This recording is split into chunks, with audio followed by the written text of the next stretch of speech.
Welcome, dear listener. Make yourself comfortable, though shadows coil closer. Thank you for trusting us to deliver whispers that twist into screams. This silence is alive, honing terror's edge. For thrill seekers, the dark awaits. Breathe deep.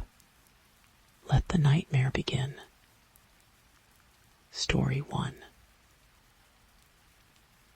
First, I must give some backstory.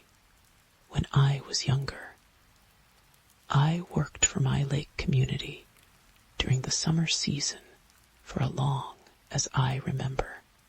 The jobs ranged from dishwasher, maintenance worker, and boat tender. My last job, and longest one, was beach security.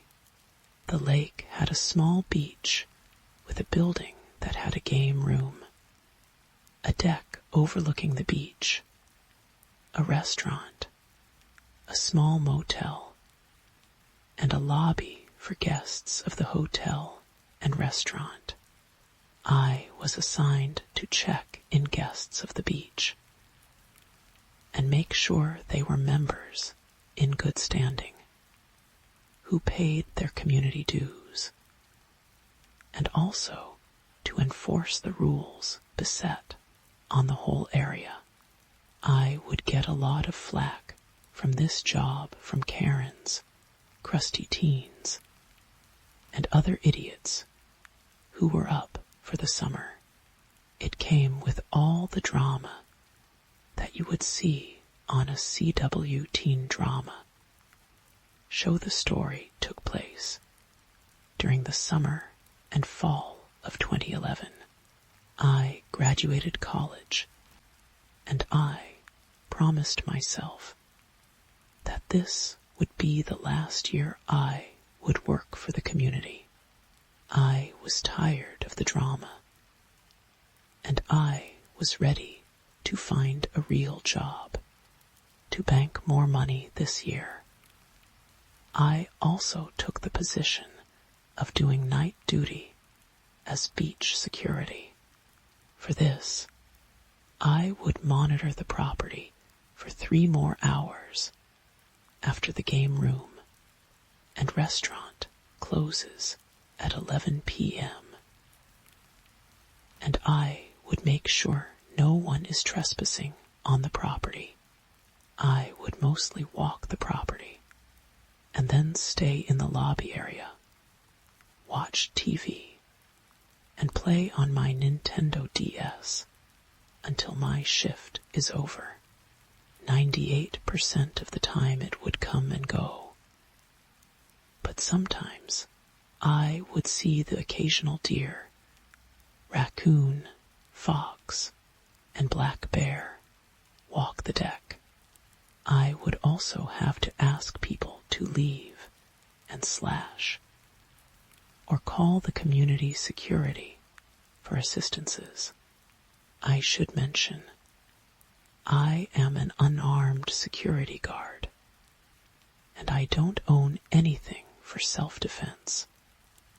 And this time of the story one night in July, I was watching Adult Swim on the TV with a sliding glass door behind me that led to the deck.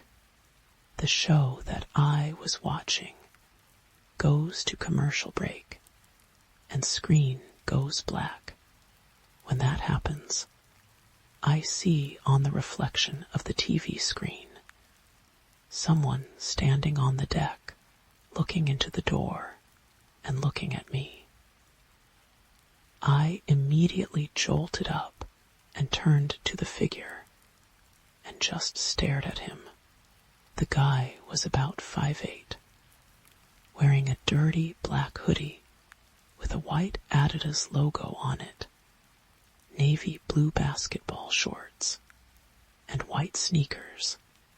With his hood up, I couldn't make out his face, but I can tell he was a white male with bright red-dyed hair that was underneath his hood. and seemed a bit younger than me at the time. He was just standing there, swaying slightly, and he had his hands in his pockets.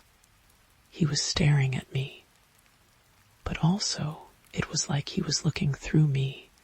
It took me a second to collect myself, and then I walked to the glass door and slid it open. Beep me. Hello, sir, I am sorry, but the beach and deck are closed for the night. I have to ask you leave the property and come back when we open back up in the morning. Beep beep, hooded guy. When is that? Beep. He was very monotone and seemed tired, but jittery. Beep me. That would be 8 o'clock in the morning. Beep beep, hooded guy. Okay, can I come in and use the bathroom? Beep at this point. I felt something much more off about this guy. I have dealt with drunks and people being super high, but this guy seemed to be on something else, and I didn't want any part of it. Beep me. I am sorry, but no one is allowed in here unless they are guest of the hotel and restaurant, which are both closed for the night. Now please, sir, can you please leave the beach? Beep. He seemed to get a bit annoyed by that, but his body language barely changed. Beep, hooded guy. Fine. I guess I will go find somewhere else to. Beep beep. He then walks off. I made it a point to follow him off the deck and watch him walk away to make sure he leaves. Instead of heading up the road, he veered off into the woods. He was out of my sight, but I could hear him dragging his feet through the brush and sticks. After that, I walked back into the lobby and locked the door behind and called the dispatch and reported the incident and asked to keep an eye out for the guy. 2 Zero came, and I locked everything up, armed the security system, and left. I started to drive out of the beach area, and as I started to turn left, a balloon full of this red liquid stuff flew from the woods and slammed against my passenger window. I got startled and floored it out of there. I wasn't going to get out and see what happened there. And I only lived 5 minutes from the beach. I got home and checked out the damage. My passenger door was covered in red paintball paint. The impact was enough to dent my door. I called it in and asked to keep their eyes out and check the area for the guy. The next day, I was told that they didn't see anybody there, but got reports of the same thing happened to other residents' cars or houses. I was beep, but also unnerved. That happened to me in the first place time had passed, and it is fall. The beach closed for the season, but they still needed a night guard to make sure no one vandalized the property. It was the week of Halloween, and it was also my last night. I got a job working at a much better job, and this was the last of my 2-week notice.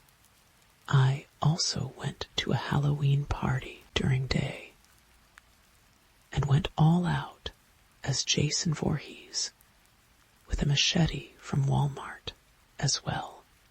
I was wrapping up for the night, and I was just sitting outside of my car, talking my friend's ear off on my cell phone.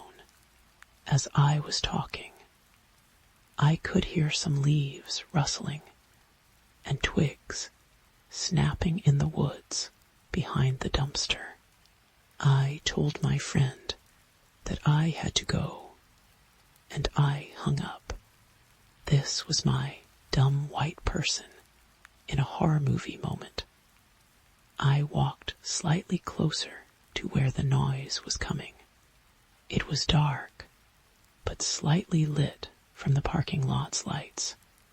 As I was looking from behind the dumpster, comes the same guy I saw in July. His hood was down, and I could see his hair was longer, with his natural brown hair roots were longer than the red dye that was left.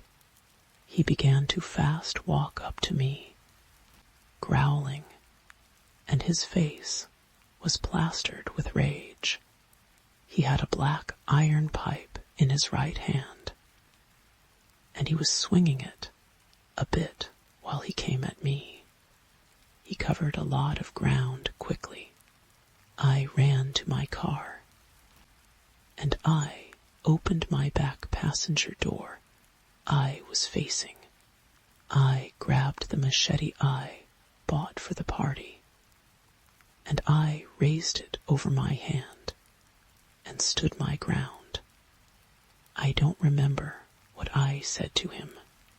I was filled with so much adrenaline, but I know I cursed a lot. He seemed to stop and stood there for a bit after I yelled and shook the machete a bit. He simply turned around and went back in the woods from where he came. As soon as he cleared the dumpster, I got the beep out of there. I was going way too fast for the windy roads my community had. I called not only security, but the police as well. By the time they got there, he was nowhere to be seen again. 4 years later, I moved away from my community and haven't heard anything new about the man or anything related to the incident. I now carry a knife, and I still have the same machete in my car, just in case. Story 2. TW.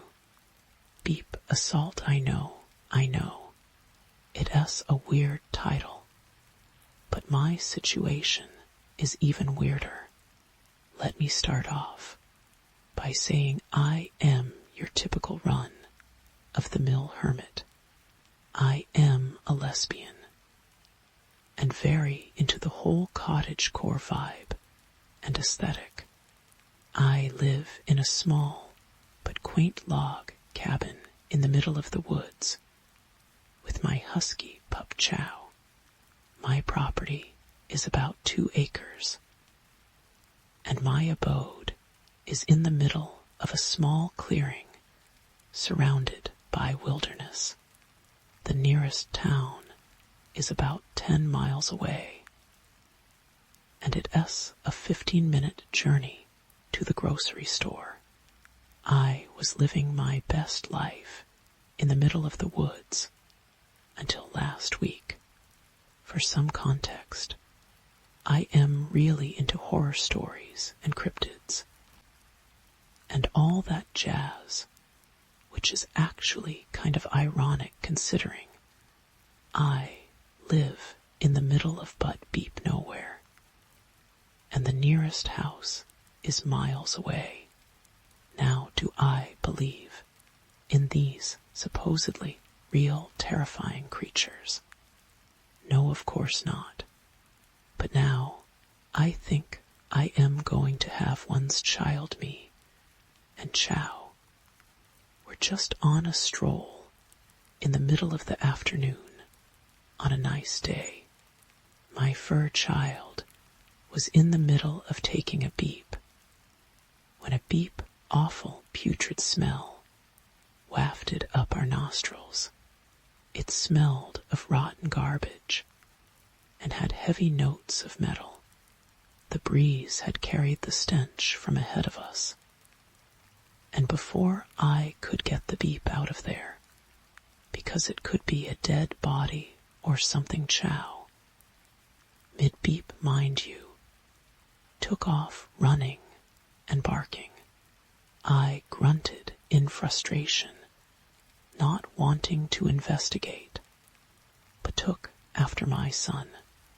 I followed the little beep pellets that had fled from his sphincter and stumbled upon the carcass of a dead deer. I confirmed the metallic blood smell was coming from the poor thing, as I almost threw up my lunch from the odor. It looked like it had recently died in the past few hours. As I saw that rigor mortis had set in, the deer had an eerie expression on its face, as it looked like it died screaming and in anguish. The cause of death was that something had obviously attacked and eaten it. From its chest to its abdomen, the deer's entrails spilled out onto the ground. Flies were buzzing around the gaping wound. I looked over to Chow as he was standing still, his tail stiff into the air, growling at something I couldn't see. I slowly crept over to him, then past him to see what he was freaking out about. I was starting to get frightened because the creature that had just killed this deer could still be in the area, and it could jump out and attack either me or my dog. At any moment I shakily stepped closer and closer to where my dog was growling at. A sudden loud crunch filled the air as I stepped on something, lifting my foot off of whatever the beep I just stepped on. I saw it was a newborn fawn, the dead, rotting body of a newborn fawn, to be exact. I found where the other putrid smell was coming from. I have no idea how I missed the thing, but I stepped on it, little head. Brain matter oozed out of its crushed skull and onto the bottom of my hiking shoes. I could be sworn I'd seen the thing twitch and heard a little cry, but it looked so rotted that it must have been dead for a long time. Freaked the beep out, I rapidly kicked the stuff off my shoe, corralled my dog, and got the beep out of Dodge. This is where everything went from beep to even more beep that night, as I cuddled up with Chow in my queen-sized bed. I couldn't help but feel watched. Chow looked like he couldn't give a beep. Chow is a husky, and as everyone knows, they are very vocal, so I would be known if he was on edge and having issues. Eventually, sweet slumber finally graced me with its presence as I blacked out. I didn't remember much of my dream, but I ended up having sleep paralysis. I was in my bed, and this tall, off-white rake kinda looking creature was staring at me through my window. Its alien and rotting looking face just stared at me for who knows how long. The fact that I couldn't move, and I could Chow in a ball, pressed up to my side sleeping, so every cutely led me to believe that I was experiencing sleep paralysis. The creature outside my window would periodically tap on the glass and make weird grunting noises as it continued to stare. It went away as dawn broke, and I could finally move again. I got up and got some water and tried to go back to sleep. Of course, the creature wasn't real. Right. I ended up not letting Chow roam around to go beep that day like I normally did. I felt a little better as the day went on and practically forgot about it as I went to sleep. It was in the doorway to my room that night. It stood on all fours. It has forearms majorly longer than it has hind legs.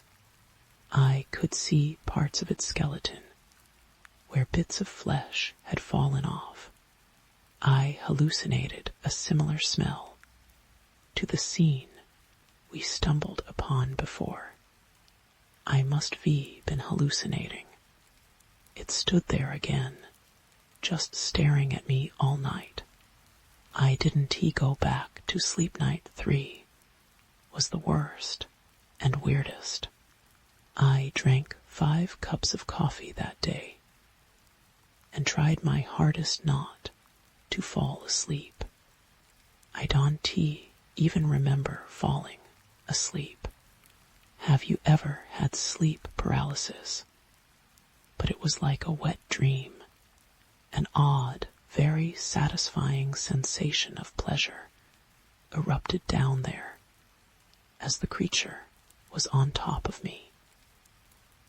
I am ashamed to say it felt good as the creature continued to pleasure me. All I could do was stare into those cold, dead eyes as euphoria danced around my body. It happened again the second night, and I welcomed it. Chow was nowhere in sight. In fact, I don't think I'd seen him since the day before yesterday. I couldn't care. I was too busy having beep with the creature from my nightmares. Sunlight shone in through my window. I hadn't slept that good in ages, nor slept in either. I feel like I am missing something. A warm and delectable aroma came from my kitchen. I followed it and found a full plate of breakfast waiting for me. Bacon, scrambled eggs, and buttered toast with a bit of jelly smeared on it. My favorite. I thought nothing of how the breakfast was made as I dug into it. I finished in seconds. I went to the bathroom to take a leak. A sudden rush of nausea hit me as I stood up, and I vomited in my bathroom sink. My delicious breakfast was now in the sink. I drank some water and chalked it up to getting up too fast. The past few days have been weird. I've been really hungry and nauseous lately. My tummy is getting a bit fatter too. I think I am pregnant, but I can't be. They were just beep dreams. They were just beep dreams. I am definitely pregnant. I've eaten everything in my house. My bras don't tiny anymore, and my stomach is huge. My fridge keeps restocking itself, and the clothes that don't fit me keep being replaced. with maternity, where my cravings are whack too. I ate some delicious steak today. It didn't taste like cow though. It was more chewy. Oh well, it quelled my cravings. The baby is kicking. I can see it. Little hands and feet push out of my stomach. Even thought it been like 3 days I can't wait to give birth to him. I just know it a boy. I think I am going into labor. My belly is huge. And I telling me it almost time my darling boy has come into the world. He looks just like his father. He has bits of flesh falling off and some exposed bone and meat. He has my eyes and nose though. IV named him Chow. It sounds familiar, but I can't place it what it called when you lactate, but's it not milk, but blood. Chow can't get enough of the stuff. He keeps telling me I am special, unlike the deer. He said I am a perfect mama for his offspring, and they aren't going to eat me like Bambi, because I am a good incubator. I just can't help but smile. I am perfect for my love. And that just how I want to be, he says, that he thinks I'll be able to breed again in a few days. I can't wait. This time, I hope it twins. Story 3. The walls breathed. Mara pressed her palm flat against the floral wallpaper, once cheerful yellow roses, now the color of jaundiced skin, and felt the subtle expansion beneath her fingertips. A wet, organic sigh whispered through the heating vents. She told herself it was the old pipes, the same way the dark shape darting behind her reflection in the bathroom mirror last night had just been sleep deprivation, the same way the faint laughter echoing down the hall sounded exactly like her sister S. If her sister hadn't been dead for 13 years, her knuckles whitened around the mug of chamomile tea. It's the grief. Dr. Varma had said during their last Zoom session, pixels freezing around her sympathetic smile. Trauma reshapes memory, Mara. What you re-experiencing is a perfectly normal. The ceiling creaked, not the usual groan of a 1920s craftsman settling into its bones. This was deliberate. A footstep.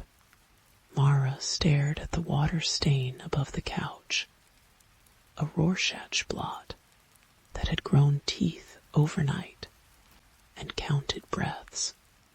In for 4, hold for 7, out for 8. The mantel clock ticked louder, each second stretching like warm taffy. Her phone lay face down on the coffee table. She turned off notifications after the text started. Who in the house with you? From her college friend Lissa. 2:14 a.m. You always were a terrible liar. From her own number. Sent 3 hours before she woke. The ceiling creaked again. Directly overhead now. Mara St. trembled. casting ripples across the liquid S surface. She watched a dead moth drift in the amber pool. Wings splayed like tiny sails. She hadn't he put milk in her tea? Hadn't he opened the pantry all morning? Stop. Her voice startled her. Too loud in the heavy air. The footsteps halted.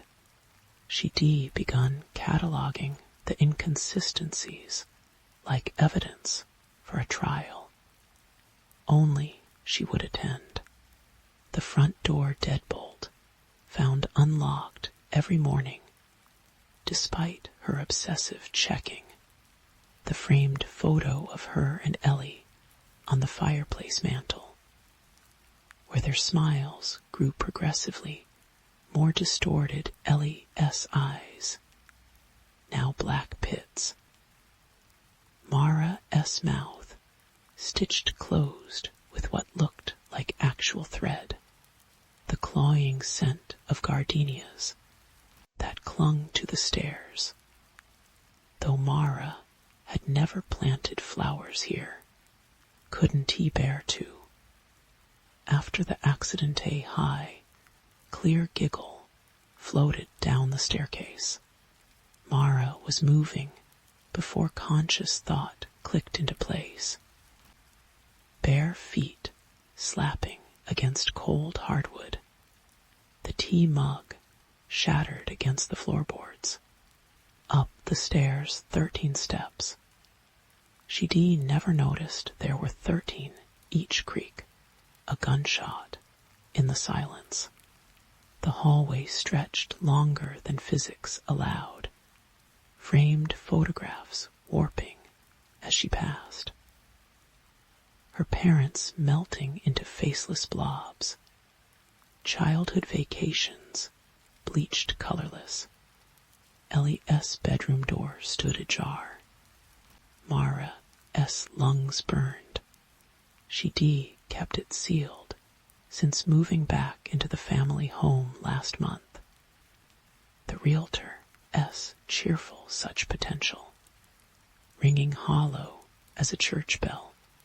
Through the crack, she saw moth-eaten lace curtains fluttering in a breeze that shouldn't exist.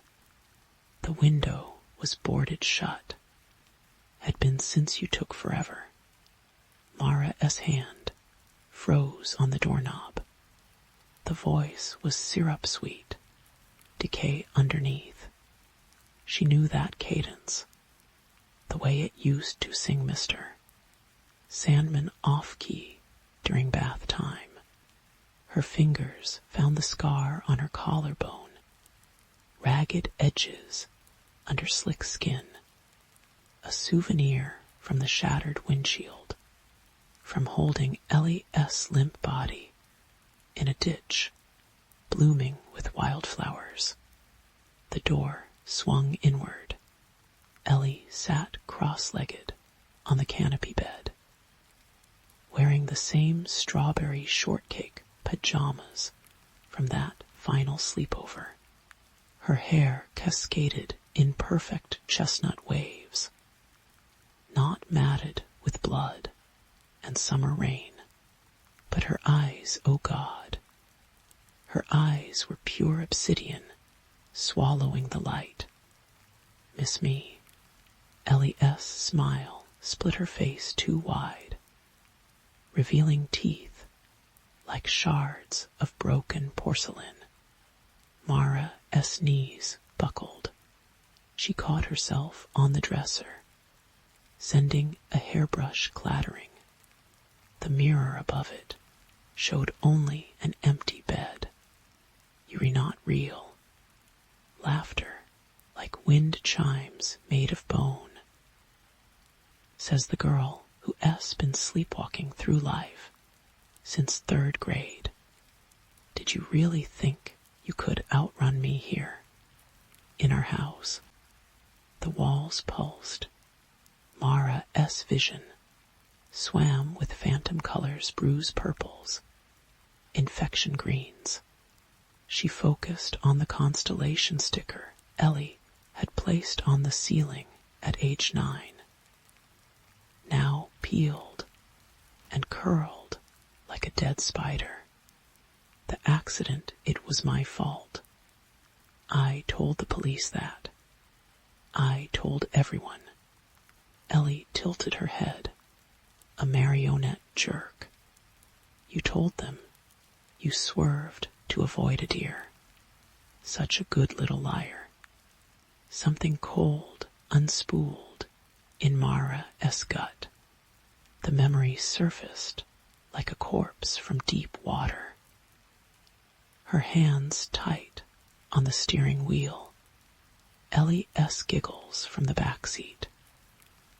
The headlights illuminating not antlers, but a small figure in a white nightgown standing center road. A child. Mara had closed her eyes, swerved, opened them to smoke and screaming. There was no deer, Ellie whispered. The black eyes leaked viscous fluid. Just poor Mrs. Henderson taking out her trash. You left her paralyzed, you know. She spent 6 years staring at a peeling ceiling before choking on her own tongue. Mara retched. The floorboards softened beneath her, undulating like muscle tissue. No, that S not. I would have heard you. Stopped reading local news after the trial. Such a convenient little amnesiac. Ellie's form flickered. For a heartbeat, she was the broken thing from the ditch. Jaw hanging by a tendon. But the house remembers. Walls make excellent witnesses. The scent of gardenias thickened. Mara clawed at her throat, suddenly understanding why the flowers had been planted around the Henderson family's ranch home. A memorial, a confession. Why now? She rasped. Ellie's grin turned feral. She pointed to the closet door, which now gaped open, revealing not shelves, but a yawning tunnel of raw meat and pulsating veins. You've been sleepwalking again, big sis, knife in hand. Such interesting patterns carved into the floorboards.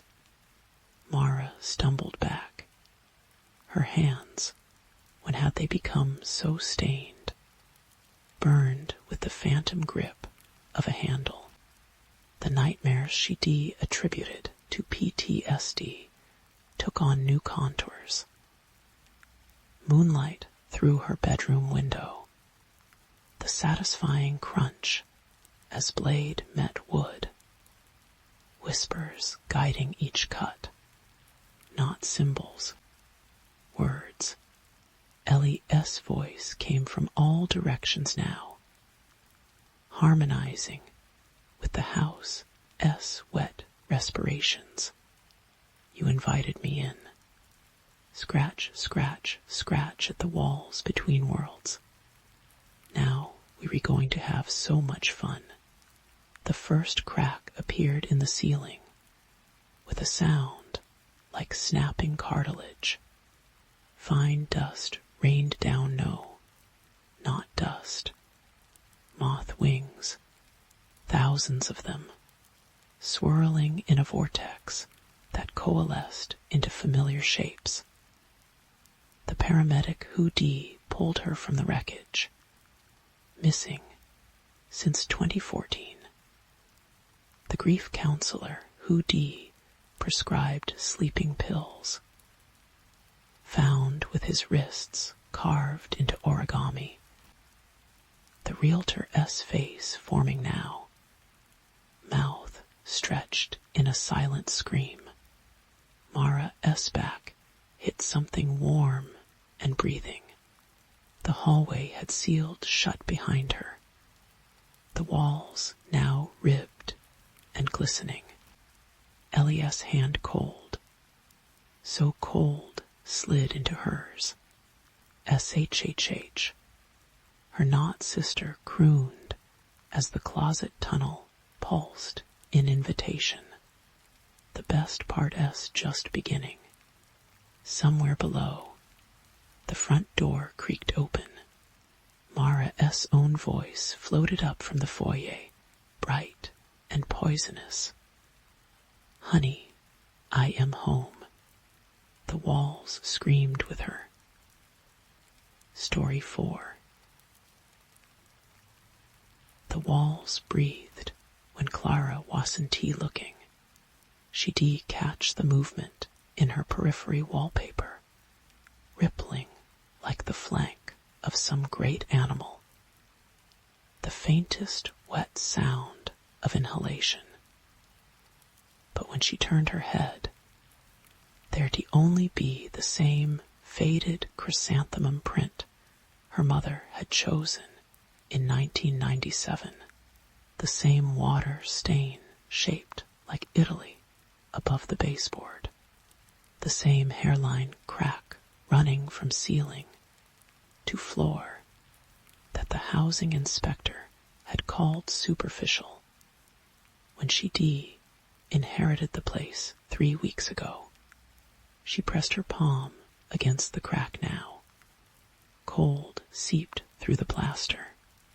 Or maybe that was her own sweat. She hadn't slept properly since moving in. Not since the night she heard her mother S' voice, whispering through the heating vents, you shouldn't have stopped taking the pills. Darling, even though her mother had been dead for 6 months, even though Clara had only ever told Dr. Varma about the lithium, the grandfather clock in the hallway choked on its own gears. 3:17 m. Clara peeled her hand from the wall, leaving a damp print that faded too quickly. Her therapist S' voice floated up from some dim corner of her medicated past. Disorganized thinking often manifests as she trailed her fingers along the banister as she descended to the kitchen.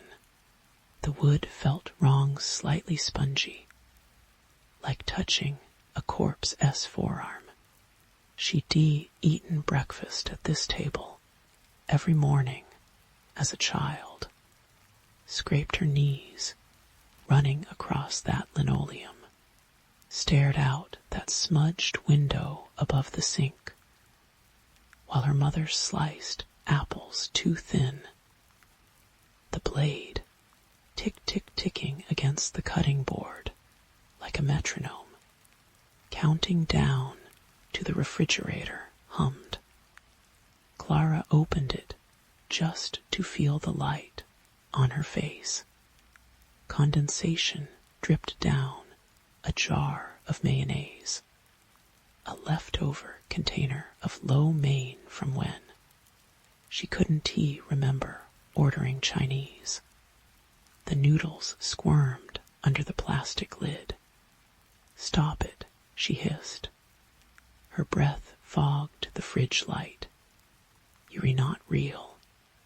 The house creaked its disagreement. When she was 8, Clara had gotten lost in the Sears during a blackout. She remembered the canned laughter of a sitcom playing on display TVs as emergency lights bathed the department store in submarine gloom. How mannequins' painted eyes seemed to track her. How her mother S' voice kept calling from different directions, until she realized it was just echoes off the racks of winter coats. This kitchen felt like that now, too large and too small at once. She filled a glass from the tap. The water came out rust brown for 3 seconds before clearing. Her Mother S voice again, from the living room this time. You catch parasites drinking that. Clara hurled the glass at the sound. It shattered against the doorframe in a crystalline explosion. Silence. Then slow, wet footsteps ascending the basement stairs. Her arms erupted in gooseflesh. The basement door hadn't been opened in years. She tried the handle on moving day, but the key was missing from the ring her Mother S lawyer had given her. The realtor said it was probably just an old coal chute. Squelch, squelch, squelch. Clara backed against the fridge. The cold seeped through her threadbare Yale sweatshirt. Her bare toes curled against a splash of water. The footsteps stopped on the other side of the door. Something scratched at the wood. Not fingernails, something thicker, blunter. The copper taste of adrenaline flooded her mouth. She wanted to scream, but remembered the sears. Remembered how the darkness had swallowed her voice. The scratch came again, lower now, near the floor. A high-pitched whine vibrated through the door S bottom edge. Clara S hand found the knife block. The largest handle fit her palm like it had been waiting. The scratching stopped. She counted to 63 before her lungs unlocked. Morning light revealed 3 parallel grooves in the basement door S paint. They smelled vaguely of oysters. The attic smelled of mothballs and regret. Clara dragged the cardboard box, marked Clara S school, into a slant of sunlight filtering through the cobwebbed dormer window. Her Mother S, precise cursive on the flaps, each stroke pressing deep into the cardboard.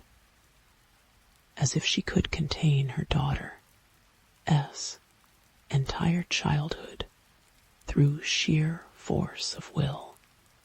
3rd grade art projects, report cards, a dried corsage from senior prom.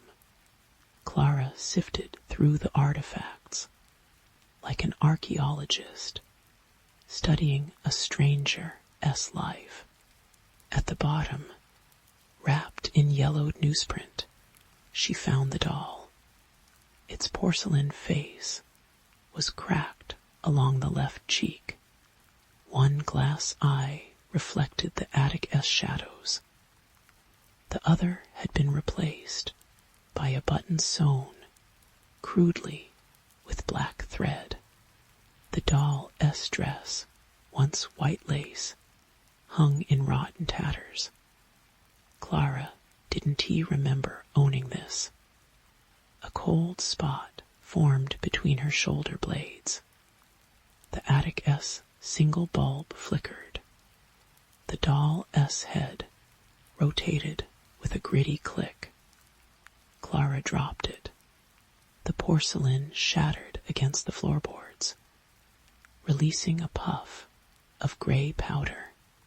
Among the fragments lay a scroll of paper tied with red string. Her hands shook as she unfurled it. Dearest Aliner, the treatment's Aaron T. working.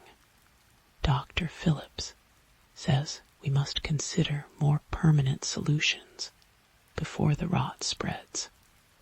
She bit Nurse Wilkins today. Drew blood. Says the voices told her to open the doors. IV moved her to the green bedroom.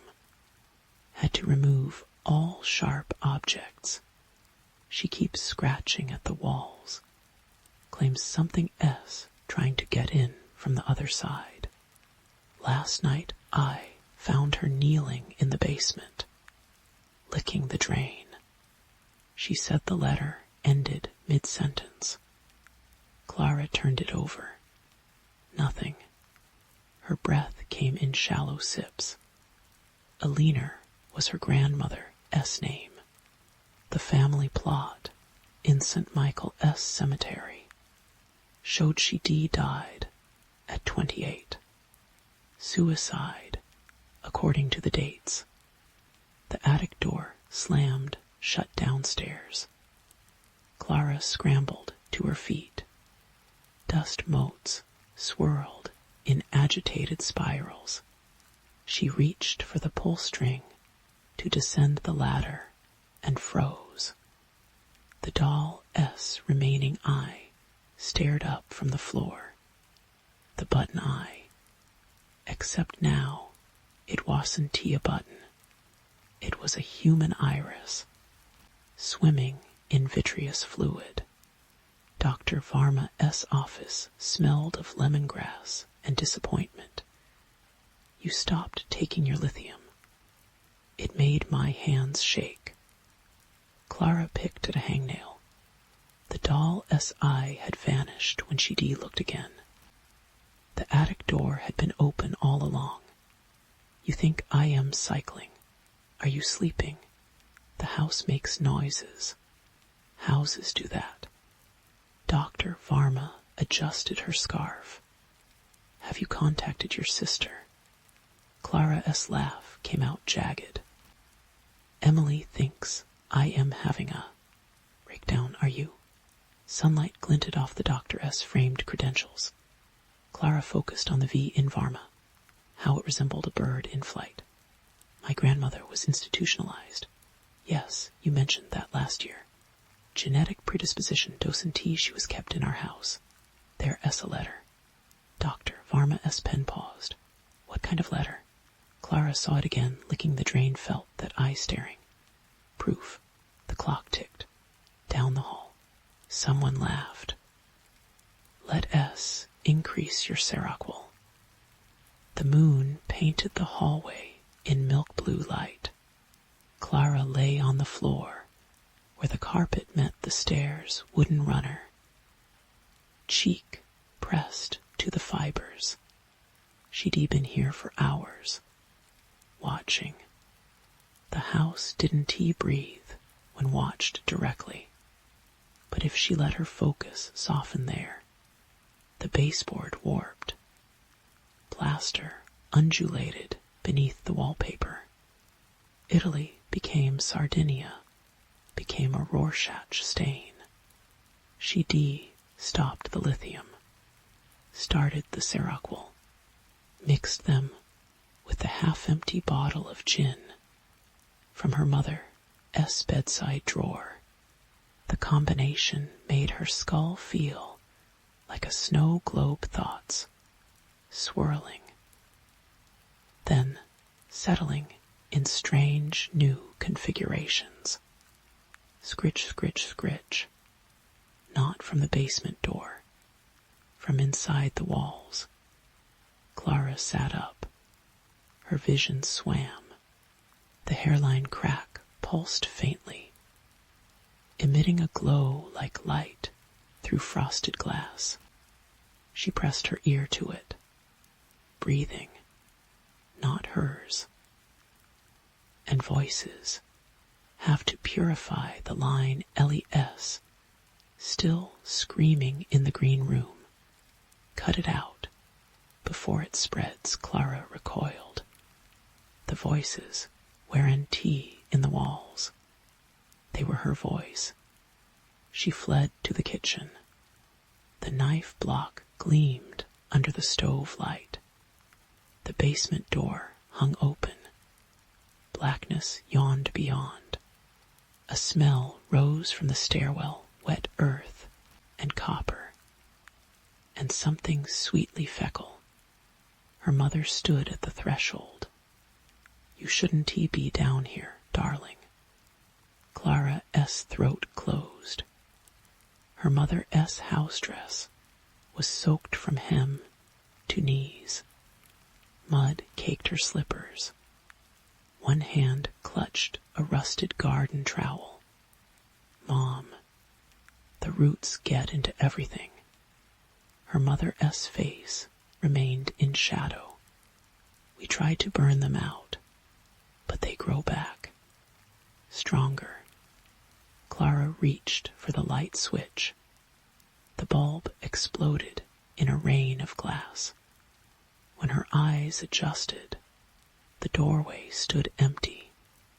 The journal surfaced in the fireplace ashes. Clara found it while cleaning out the hearth leather-bound. Pages brittle as autumn leaves. Her mother S. handwriting spiraled into madness. Over 147 pages. April 12th. Ellie woke us screaming about faces in the wallpaper. Found her peeling strips with her teeth. Says they re-whispering lies. June 8th. Dr. Phillips recommended hydrotherapy. The tank in the basement seems cruel.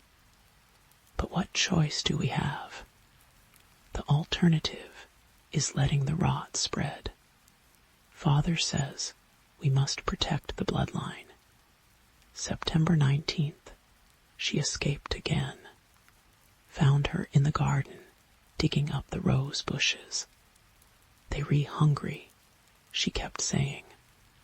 "The roots are hungry." Had to bind her wrists. The marks look like no. I1T write it.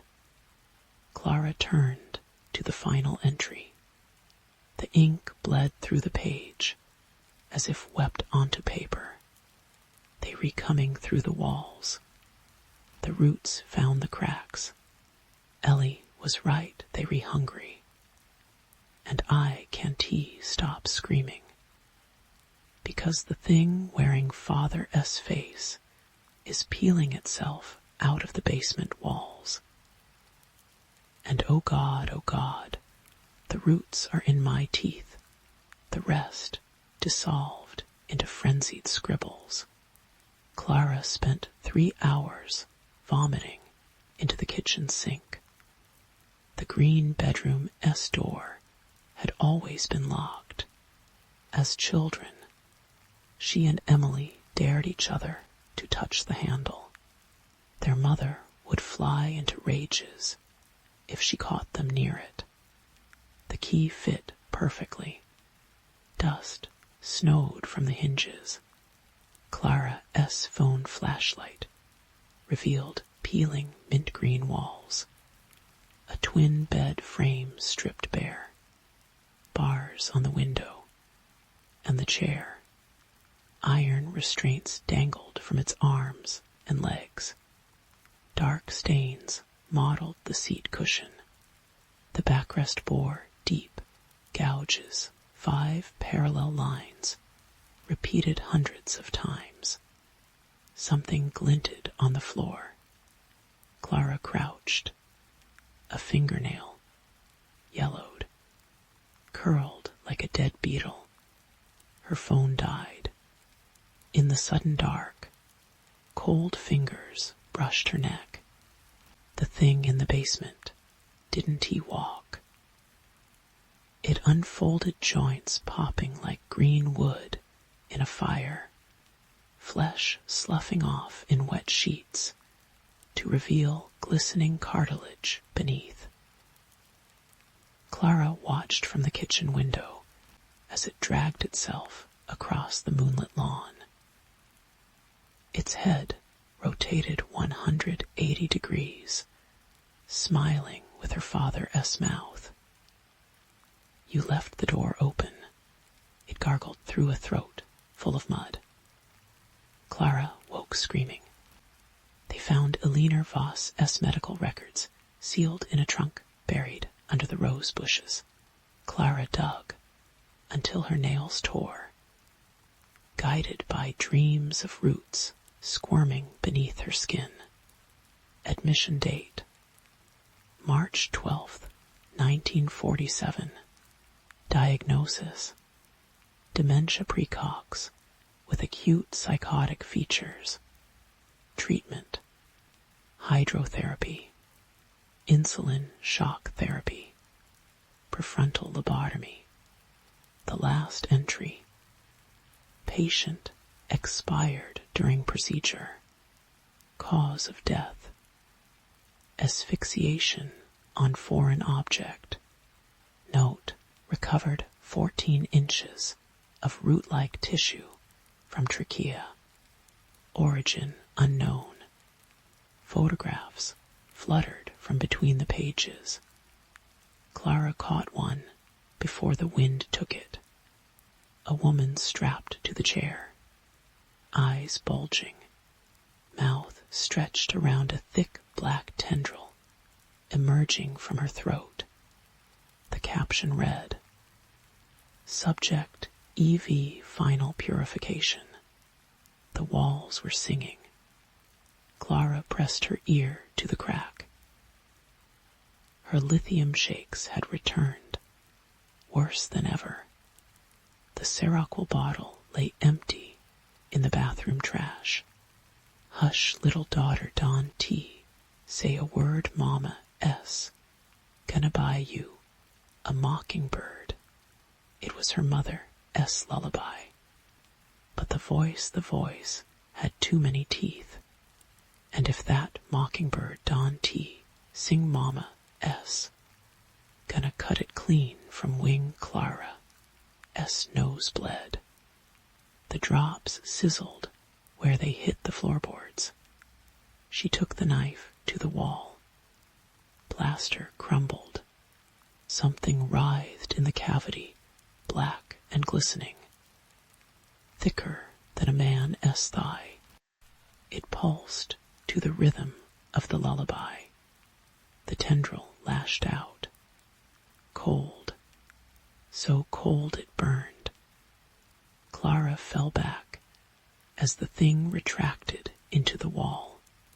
The hole she demade wept a viscous yellow fluid that smelled of rancid honey. Her hands found the journal, the lobotomy report, the doll S.I. When had she picked it up? The grandfather clock struck 13. In the basement, S choking dark. Clara strapped herself into the chair. The restraints fit like old friends. Purify the line, she whispered. The walls sighed in relief. Something scraped up the stairs. Multiple somethings. Clara smiled as the first tendril brushed her ankle. I am ready, Mother. The root forced itself between her lips. Later, when Emily came looking, she found the house empty. No rot in the walls. No scars on the green bedroom chair. Just a single crack in the hallway plaster, slightly wider than before. If she listened closely, she could almost hear singing. Story 5. The salt air clung to Clara's skin like a film as the supply boat retreated, its engine fading into the white noise of the North Atlantic. The Isle of Fourne's lighthouse lopped its cracked iron-gray tower against the bruised evening sky, its beacon dormant. The last keeper had vanished 3 weeks prior. No note, no remains, just an empty bed and a half-eaten tin of sardines congealing on the desk. 6 months, Clara whispered to the wind, heaving her duffel bag higher on her shoulder. The island wasn't large enough to merit a dock, just a splintered wooden ladder scaling the basalt cliffs. She climbed, fingertips numb against the rungs slick with algae. By the time she reached the top, her palms were bleeding. The cottage adjoining the lighthouse smelled of mildew and kerosene.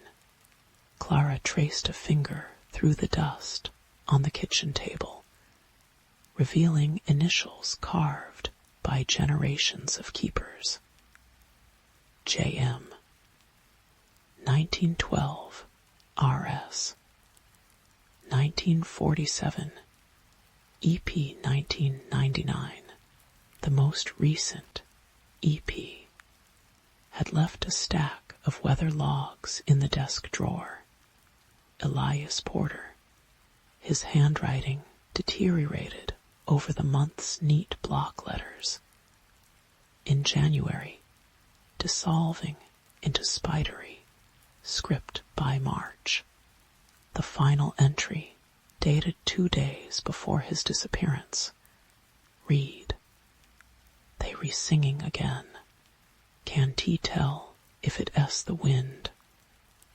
Or the sentence ended mid-word. Clara slept fitfully that first night, jolting awake at the groan of the lighthouse door swinging on rusted hinges. She found it latched tight each time. By dawn, her throat burned from screaming herself awake. The storm hit on the 4th day. It wasn't the gales that unnerved her. Clara had weathered squalls off the Newfoundland coast, but the texture of the wind. It didn't howl. It hummed, a resonant, almost melodic vibration that set her molars throbbing. When she pressed her ear to the cottage's seaward wall, she felt the stones quiver like the throat of some gargantuan beast. That S, when she found the crack, a hairline fissure in the lighthouse foundation, no wider than a thread. Clara wouldn't have noticed it at all if not for the black fluid seeping through, thick as crude oil, glistening with rainbow iridescence. It smelled of low tide and rotting honeycomb. She jammed a rag into the crack. The fabric dissolved within minutes. The radio died that evening. Static hissed through the speaker, even with the power cut. Clara caught syllables in the noise. Come down, come down, come down, before hurling the unit against the wall. The batteries rolled under the bed, still spitting garbled vowels. Elias S. journals became her morbid comfort.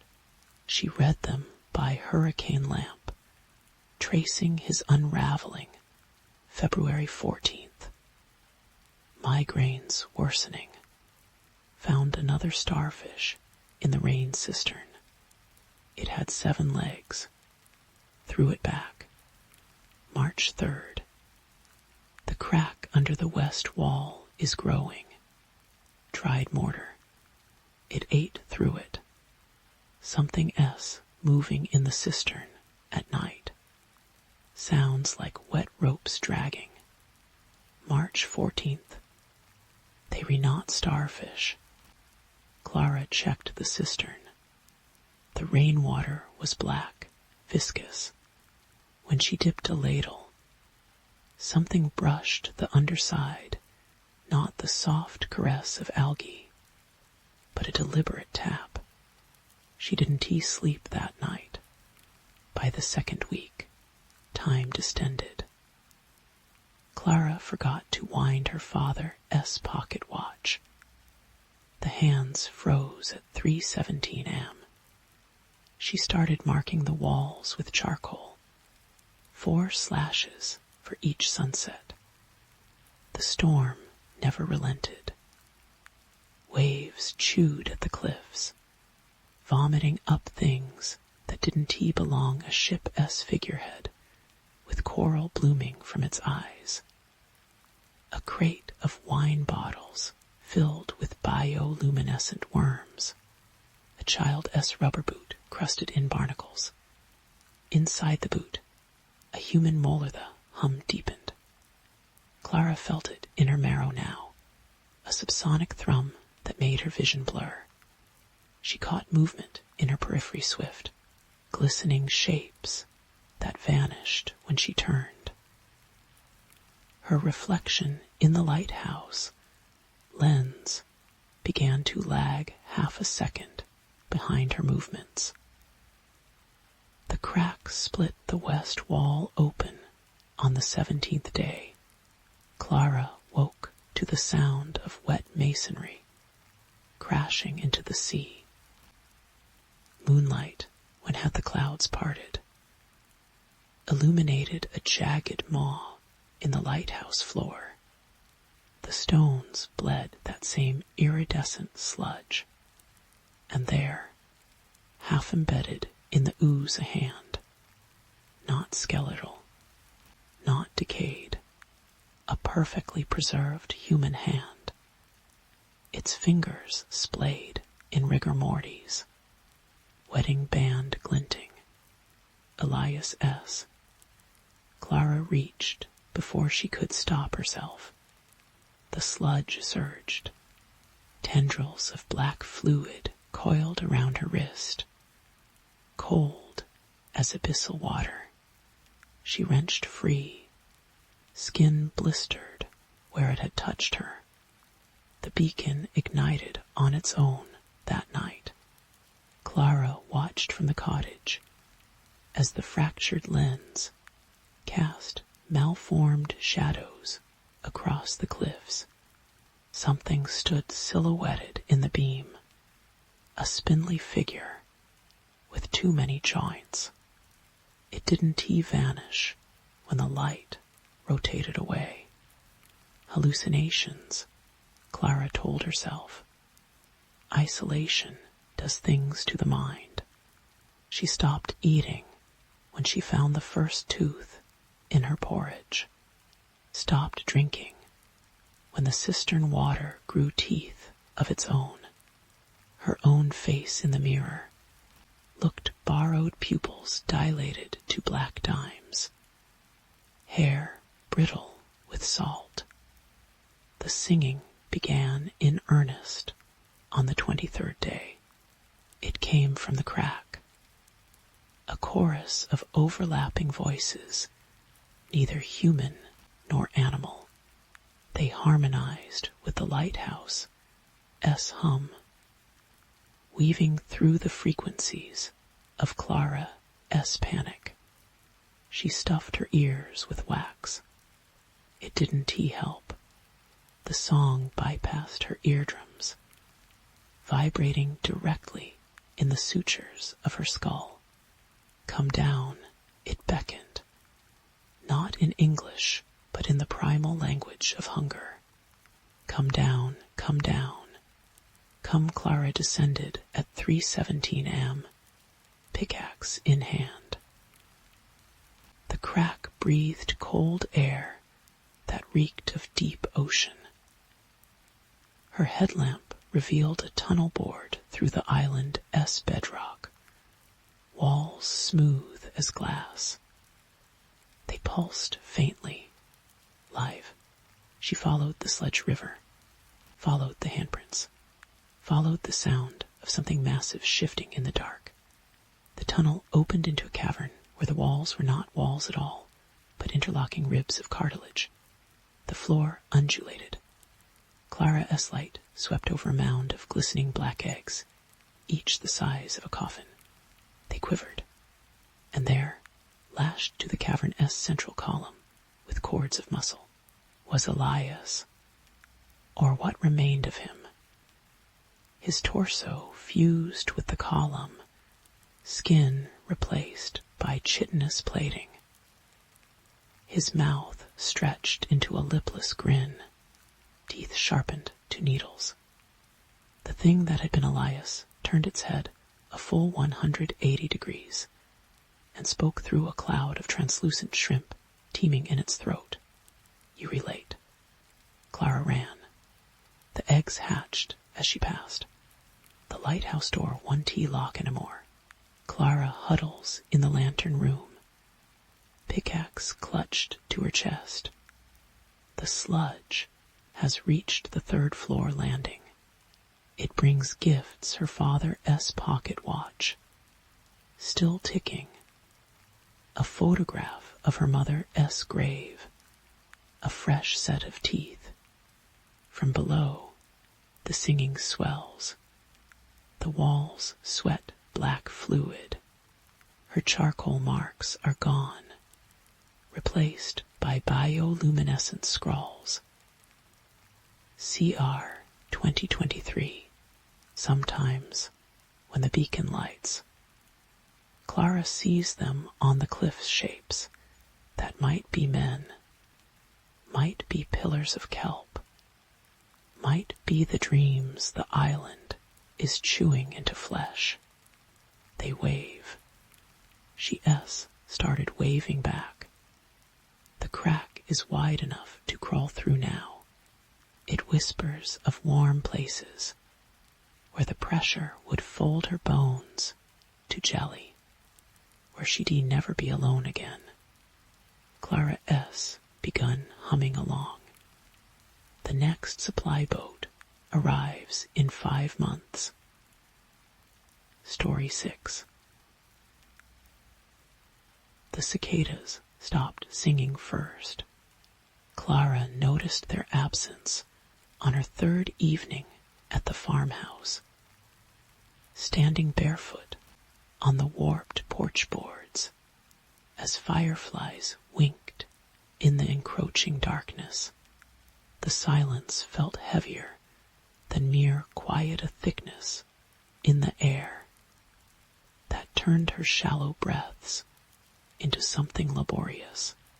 She chalked it up to rural peace. That same naive assurance that had made her lease the crumbling Iowa property site unseen. A sabbatical from teaching, she told colleagues. Time to finish her novel. By week's end, the fields began dying. It started with the soybean plot behind the barn. Clara discovered the circle of withered plants during her morning walk with Bixby. The arthritic border collie inherited from the previous tenant. The stalks stood skeletal and gray, leaves crumbling to ash at the slightest touch. Not drought, the surrounding crops thrived in emerald contrast. But something that left the earth beneath the dead patch cold and granular, like crushed bone. That night, she dreamt of fingers pushing up through the farmhouse S foundation, pale and jointless, brushing against her bed frame. The first photograph vanished on day 12.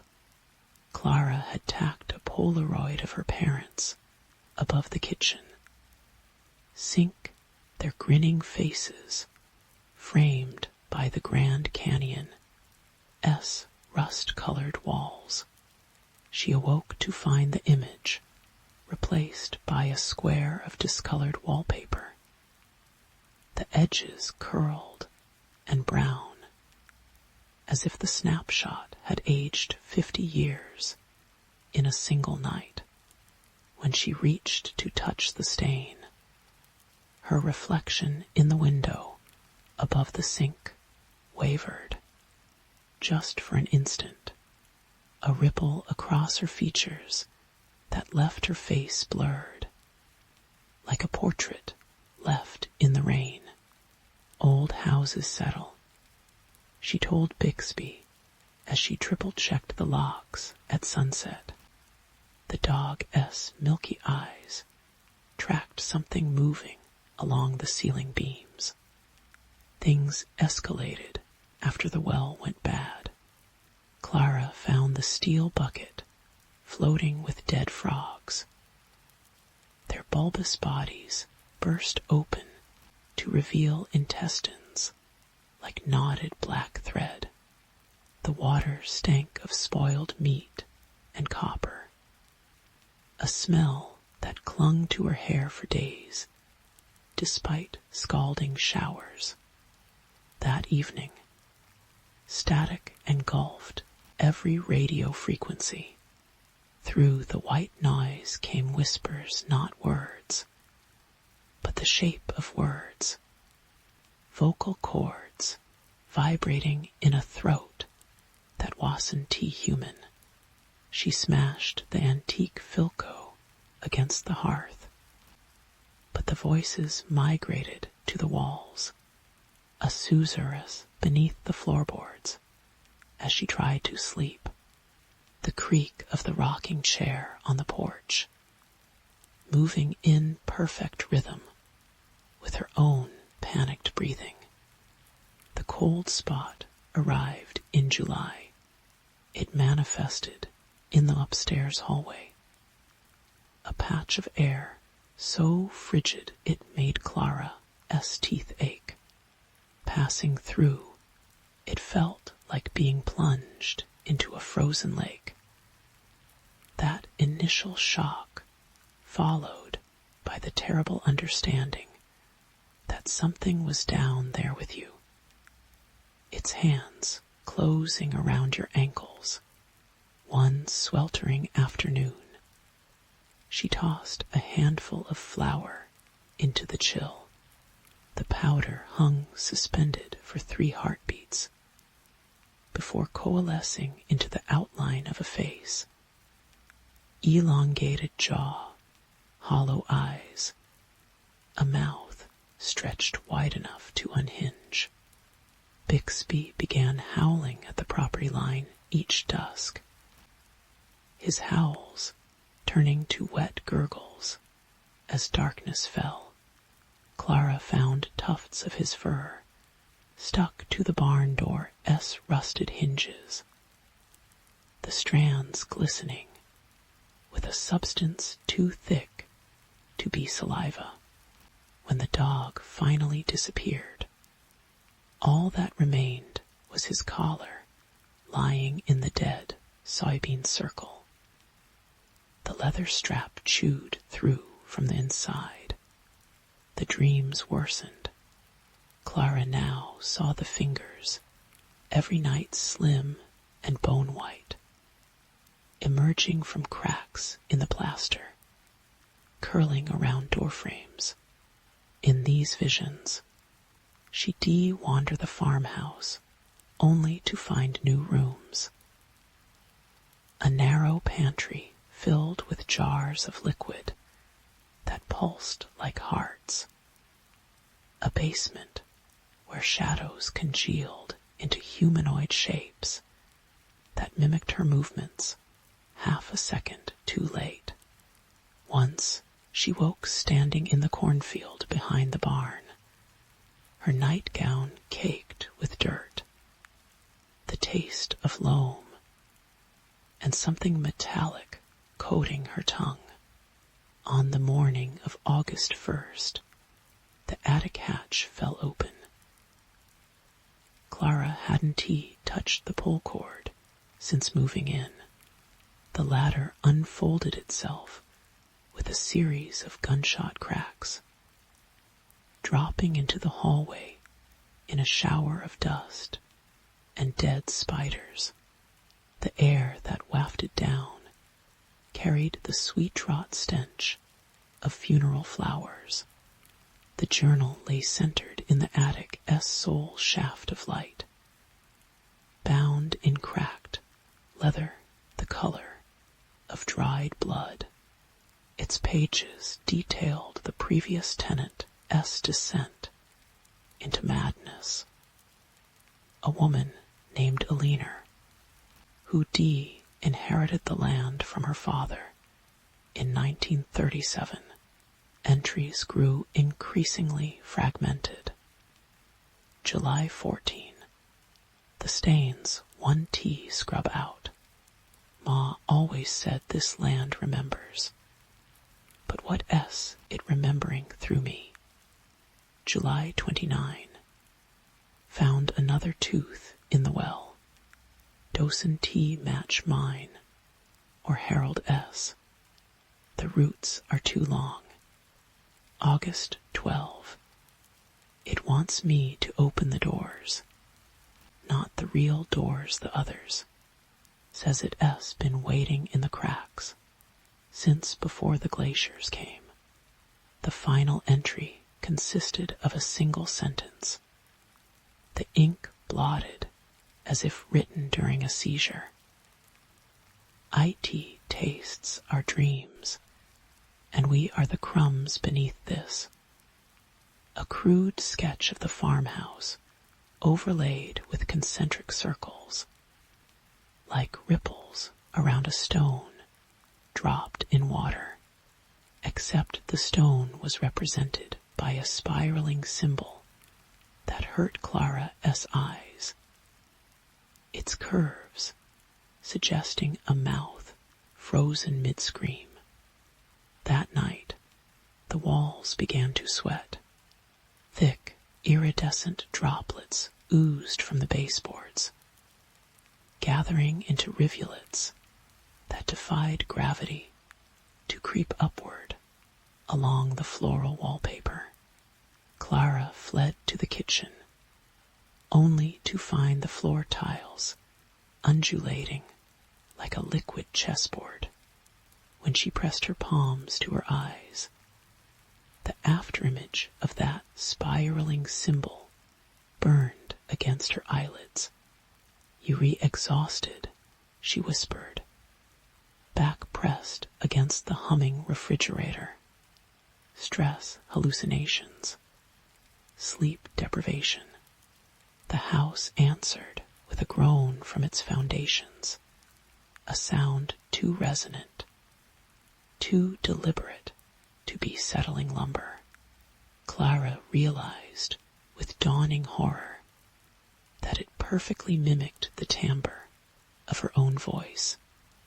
By midnight, the doors stopped working. Not locked, not stuck. The farmhouse S exits simply rejected the concept of being opened. The front door S handle melted into the wood grain when she touched it. The kitchen window reflected a version of the yard where the cornstalks grew upside down, roots clawing at a starless sky. Even the cellar stairs folded in on themselves, steps turning to rubbery pulp beneath her feet. The whispering found coherence at 2:17 am. Clara, from the gap beneath the bathroom door.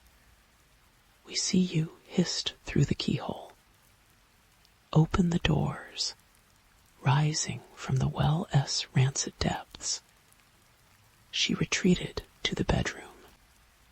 Nail gun pilfered from the barn, clutched in trembling hands. The Polaroid above the bed. A selfie taken during her first hopeful day at the farmhouse now showed a blurred figure standing behind her smiling likeness. Its face a smudge of static. Sleep came like a predator. Clara dreamed of standing in the soybean field under a green-tinted moon. The dead plants had been arranged into a spiral matching the Journal S sketch, their ashen stalks crackling as something moved through the pattern. It approached without ever growing closer, a silhouette that flickered between human and something multi-jointed. The cornstalks rustled with 10,000 clicking mandibles, You've been such a good host," the dream thing said with a leaner S voice. "We've grown fat on your loneliness." Clara woke screaming. Her bedroom walls were gone, not destroyed, erased, replaced by a void that swallowed the moonlight. The only remaining structures were her bed and the nightstand. Islands in an infinite black sea. From the nothingness came wet, heavy footsteps circling her. The nail gun S steel barrel had fused to her palm, the skin around it blistering with infection. "What are you?" she screamed. The answer came from all directions, a chorus of voices both familiar and alien. The first hunger, the silence beneath your cities, what remains when memory dies, the floorboards disintegrated. Clara fell through endless dark. The farmhouse S corpse light windows receding above her. She landed in the attic, or a funhouse reflection of it. The journal S pages now lined the walls, each sheet pulsing like diseased flesh. The spiraling symbol had been carved into the floorboards, its grooves filled with a substance that shimmered between liquid and smoke. A leaner stood at the spiral S center, or what remained of her. The woman S body had been turned inside out. Muscles and organs suspended in a web of glistening tendons. Her eyeballs floated in separate jars atop the exposed rib cage, tracking Clara S movements. Dawn T fight. Alina gurgled through a mouth that shouldn't exist. It S already in the grain of your bones, in every breath since you arrived. Clara stumbled backward into something warm and breathing. The entity defied description, a collision of angles that liquefied the longer she looked. Parts of it mirrored her own features. A strand of hair here, the curve of a knuckle there, all stitched into a mosaic of wrongness. Its presence made her teeth vibrate, her thoughts unraveling like yarn from a dropped spool. We are the hollowing. It spoke directly into her medulla, the erasure between heartbeats. You will become a vessel for what cannot be remembered. Clara S. scream came out as static. When she blinked, she was back in the intact farmhouse. Sunlight streamed through the kitchen windows. The dead soybeans thrived green and vibrant beyond the glass. Bixby snoozed at her feet, his fur unmarked. For 3 glorious minutes, Clara believed it had all been a nightmare. Then she noticed the scars. They spiraled up her left arm from wrist to shoulder ridges of knotted flesh that tingled when touched. Her reflection showed subtle wrongness. Eyes slightly too far apart, molars replaced by smooth nubs of bone. The novel manuscript on her desk had been rewritten in an alien script that squirmed when stared at directly. The hollowing S final gift arrived at sunset. Clara stood watching the light bleed from the sky when her phone buzzed a calendar alert she didn't remember setting. feed the doors. She turned to find every wall in the farmhouse veined with new cracks, each pulsing in time with her quickening heartbeat. Behind the plaster, things that had never been human began to scratch. Story 7. The unseen lens. The first thing Clara noticed about Blackmore was the silence, not the absence of sound. There were plenty of those. But the way the wind through the pines seemed to hush itself mid-whisper, or how the creek behind her rented cabin trickled like someone holding their breath. She'd come to this forgotten corner of Vermont to photograph the autumn foliage for a travel magazine. But the editor's notes had omitted certain details, the way the villagers averted their eyes when she asked about the old trails west of town, the way children's laughter cut short when she passed their picket-fenced yards, the way Father Merrick, the town's only priest, had gripped her wrist too tightly at the general store and said, "You'll mind the shadows, miss. They grow long here before sundown." She'd laughed it off. Clara didn't believe in haunted places, only haunted people. And her Nikon had always been a reliable buffer between her and the world's irrationalities. But that was before the woods. It started with the wrong turn.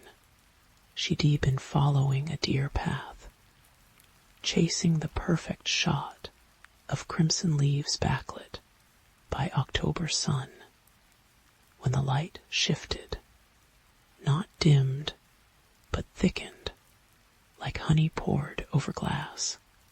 The air smelled wrong, too sweet and metallic, like pennies left in rainwater. Her boots sank into soil that pulsed faintly, rhythmically, beneath her when she tried to retrace her steps. The trees had rearranged themselves.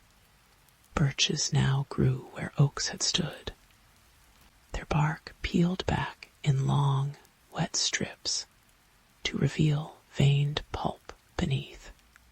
"This isn't possible," she whispered. But her voice didn't travel. It fell to the forest floor like a stone. The first photograph came out blurred. Clara frowned at the camera's display. She'd used a tripod, timed the shutter perfectly, but the image was a smudge of grays, as if something had moved behind the lens. The second was worse. In the split-second flash, she swore she saw figures standing among the trees, their bodies elongated and jointless. By the third attempt, her hands shook. The resulting photo showed her own face, pale and wide-eyed. But over her shoulder loomed a shadow that defied perspective, a shadow with too many limbs. That night, she dreamt of teeth, not fangs or jaws, but teeth alone, molars stacked like cordwood, incisors floating in dark water, wisdom teeth whispering in a language that vibrated her bones.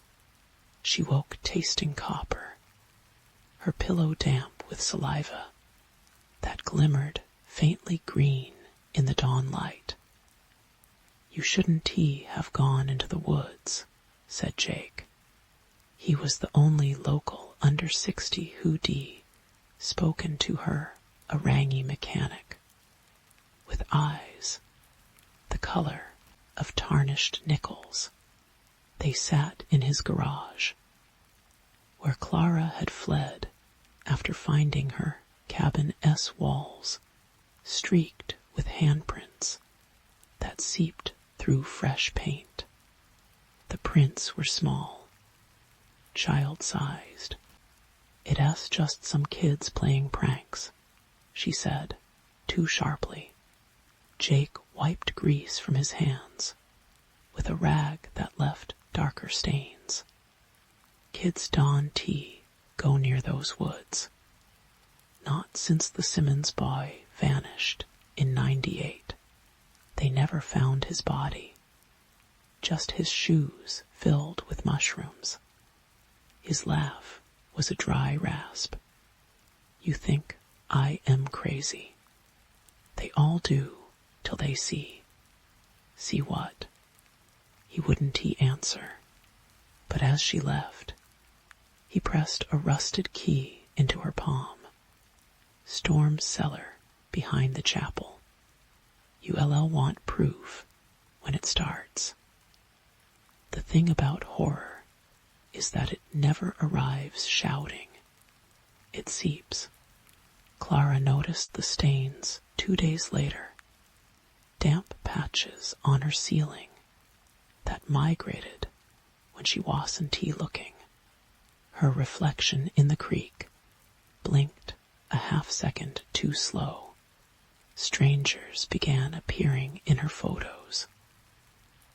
A woman in a waterlogged dress, standing waist-deep in the mill pond.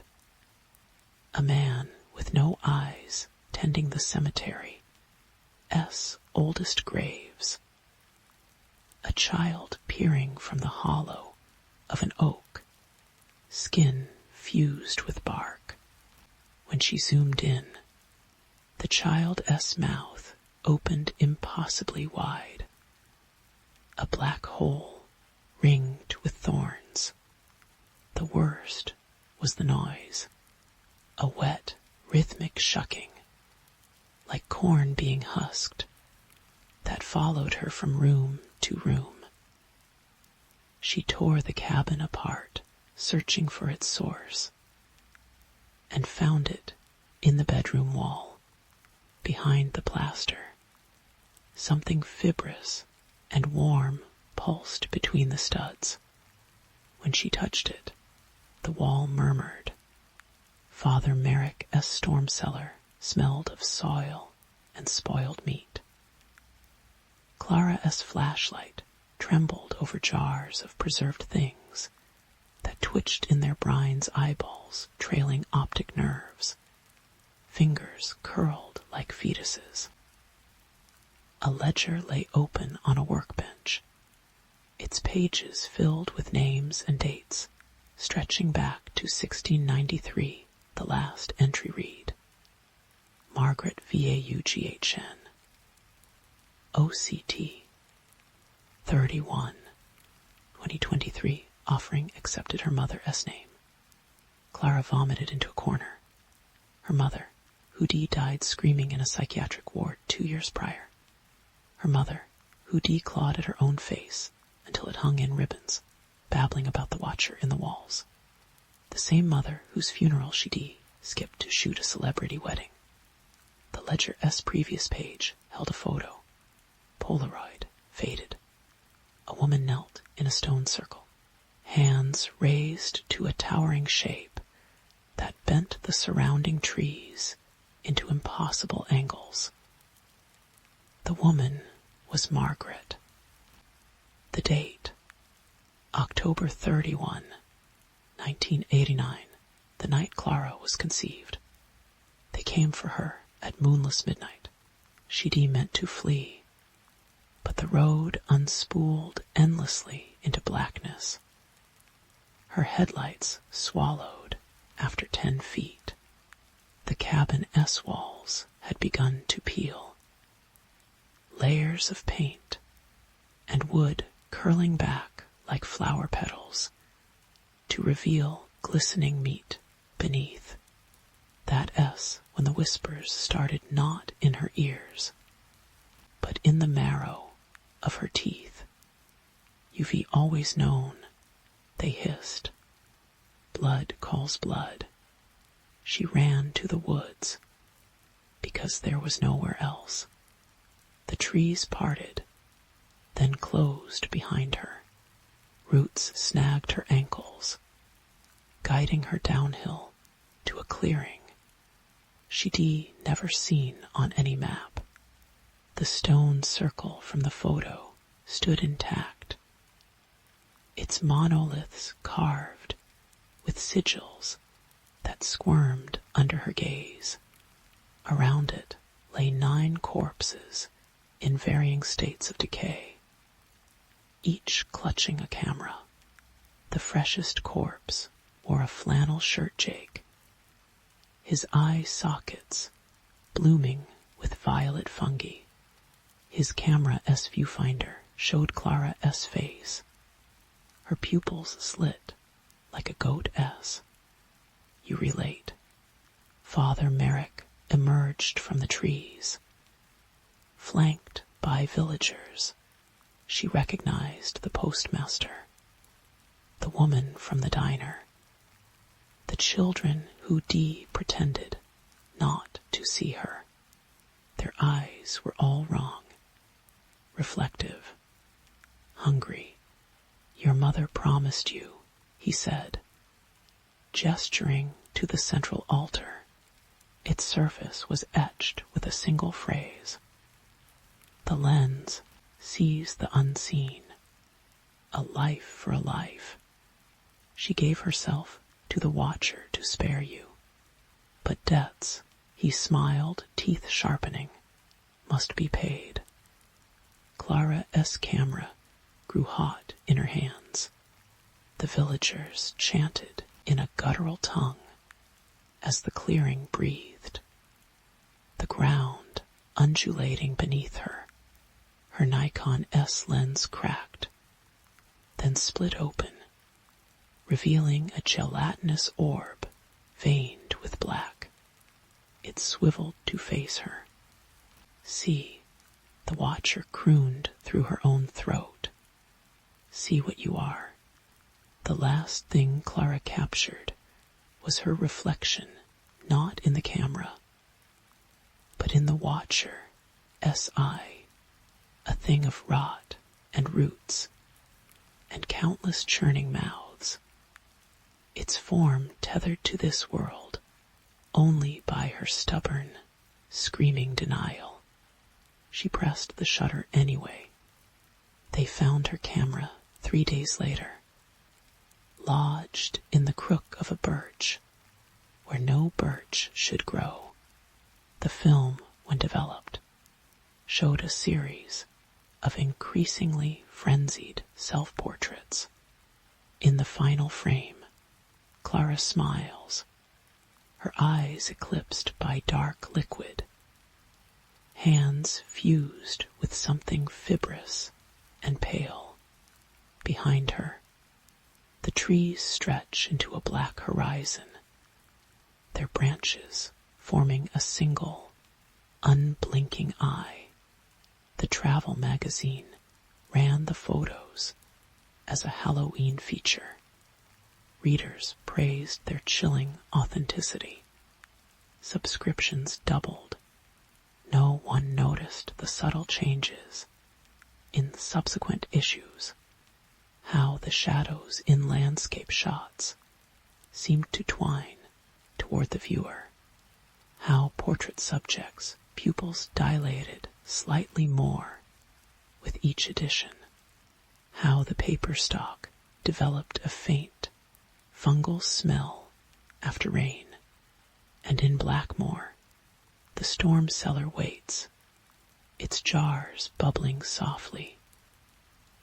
The Ledger S newest entry gleams wet in the dark. Clara VAUGHN, OCT, 31/2024, offering accepted, but the woods are patient. They know the truth offerings are never enough. Once the watcher has a lens, it learns to focus, to hunger, and somewhere in the space between sleep and waking, Clara feels her borrowed eye turning toward the fragile glow of screens, of streetlights, of startled human gazes. It is easier than you'd think. To miss the moment, a shadow stops being cast and starts casting you. Story 8. The salt air clung to Clara S.'s skin like a second layer of sweat as she dragged her suitcase up the lighthouse crumbling steps. The job listing had promised quiet custodial work and historic preservation, but the brass key in her hand felt less like a tool than a tooth, something jagged, and belonging to a mouth she couldn't see. "It's just 6 weeks," she muttered, squinting at the weathered plaque above the door. Harrow S. Watch, ESD, 1893. 3 keepers vanished during construction. Respect the tide. Her thesis on maritime folklore needed primary sources, and the university grant committee had practically salivated when she mentioned the lighthouse infamous drowning choir. Local legend claimed you could still hear their hymns echo through the fog. 9 fishermen dragged under during a salvage mission gone wrong, a metaphor for capitalist exploitation. Her advisor had called it. Clara wasn't so sure. The first night, the smell of brine woke her, not the crisp tang of ocean spray, but the stench of something dredged from deep trenches silt and rotting kelp, and the metallic whisper of blood.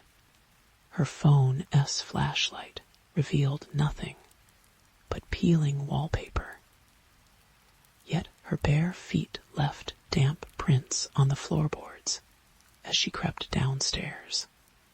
The beam caught a dark streak along the baseboard. She touched it, still wet. Old pipes, she told the silence, louder than necessary. By dawn, the stains had vanished. Day 3 brought the whispers. Clara was cataloging artifacts in the watchroom when the glass fogged over not with condensation, but a thick, yellowish haze that smelled of burning hair. Frost spiderwebbed across the portholes. Despite the August heat, she reached for her recorder, academic instincts overriding the primal urge to flee. And that when she heard it. A wet, gurgling harmony just beyond the range of human vocal cords, the kind of sound a throat makes when it has been underwater too long. Who's there? Her voice trembled. The thermometer shattered. Mercury pooled into a perfect spiral. On the 7th night, the tides changed. Clara stood at the cliff's edge, binoculars trained on the roiling black waves below. According to the 1902 keeper log, she found stuffed behind a loose brick. The drowning choir only manifested during neap tides, but the moon hung fat and full. Yet the the water below didn't crash it pulsed, as if the entire bay were a single, enormous lung inhaling. Something glistened just beneath the surface. Not fish, not seaweed, fingers, hundreds of them, bone white and grasping. She stumbled back, ankle twisting on a half-buried rock. When she looked again, the sea was still. The dreams started in week 2, always the same. Clara floating in lightless water, pressure crushing her ribs, while shapes moved in the abyss below. Not sharks, not squid, things with too many joints, their flesh rippling like sails in a storm. They sang as they circled closer, their voices vibrating through her marrow, the lyrics guarantee in any language she recognized. But her sleeping mind translated the refrain. We have been waiting. We have been waiting. We have she wake, choking on salt water. Her sheets soaked through. Day 19. No more pretense of rationalization. Clara huddled in the supply closet. Nail gun clutched like a crucifix. As something heavy dragged itself up the spiral staircase. Every few steps, it paused to cough up a wet, rattling chuckle. The walls wept black mold wherever it passed. She stopped trying to leave after finding the road washed out not by rain, but by a tide that shouldn't have reached 3 miles inland. Her rental car now sat crumpled against a pine tree, dashboard filled with barnacles. The dragging stopped outside the door. Please, Clara whispered. A fist slammed against the wood, not a hand, but a clump of kelp and crab shells bound with fishing line. It unraveled as she watched, spilling dozens of human teeth across the threshold. Behind them, the hallway stretched into impossible blackness. The lighthouse S geometry warping like a funhouse mirror. She didn't scream. She learned better by then. The final entry in the Keeper S log, dated October 31st, 1947. They re not ghosts. They re not even the choir. Those poor bastards were just the first course. The thing they worshipped down there, the real horror. It has been chewing through this lighthouse like a bone for a century. And now it is hungry again. It wants a tongue to taste the air, lungs to breathe the smoke, eyes to watch the world burn. I won let it use mine. God forgive me. A single bullet hole pierced the page. Clara found the body in the lantern room. Not the 1947 Keeper. This one was fresher. Male, mid-30s. Skin bleached the color of drowned things. His lips had been sewn shut with copper wire. But his eyes, oh God, his eyes were still moving, tracking her as she backed toward the stairs. The storm outside howled like a living thing. Waves battering the cliffs with enough force to tremble the stones beneath her feet. The emergency radio crackled to life. any survivors, retreat to high ground. Repeat, this is not a Category 5 hurricane. The anomaly SI wall contains structural elements inconsistent with a hand burst through the floorboards. Not a hand, a concept, a thing her mind shattered itself trying to process fins fused with finger bones, suckers lined with human teeth, all dripping a viscous fluid that hissed where it struck the floor. Clara leaped back as it groped for her ankle, her scream drowned out by the lighthouse foghorn blaring on its own, the sound wasn't coming from the horn. It was coming from beneath the lighthouse. Yuri's still picturing her, aren't you? Brave Clara, our final girl, battling her way to the boathouse through the lashing rain. That the lie the lighthouse wants you to believe. The truth is uglier. The truth is she still there. When the Coast Guard arrived after the hurricane, they found Harrow watch spotless. No trace of Clara or the previous keepers. The Grant Committee called it a hoax. Her advisor wrote a paper on mass hysteria in isolated communities.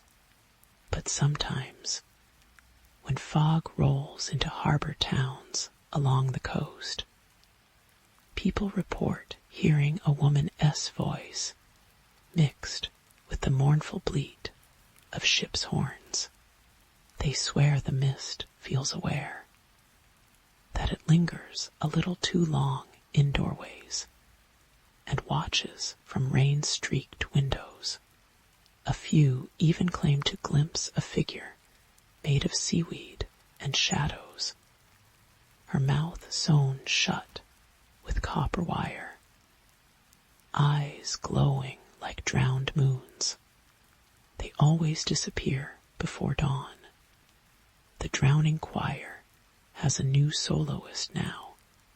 She learning the hymns, and when the tides align again, when the thing under the lighthouse unhinges its jaws for another feeding, Clara will be the one luring fresh voices to join the chorus. You hear that? The fog rolling in. Better check your windows. Better check your doors. Better pray you didn't just hear the faintest echo of a scream woven through the wind.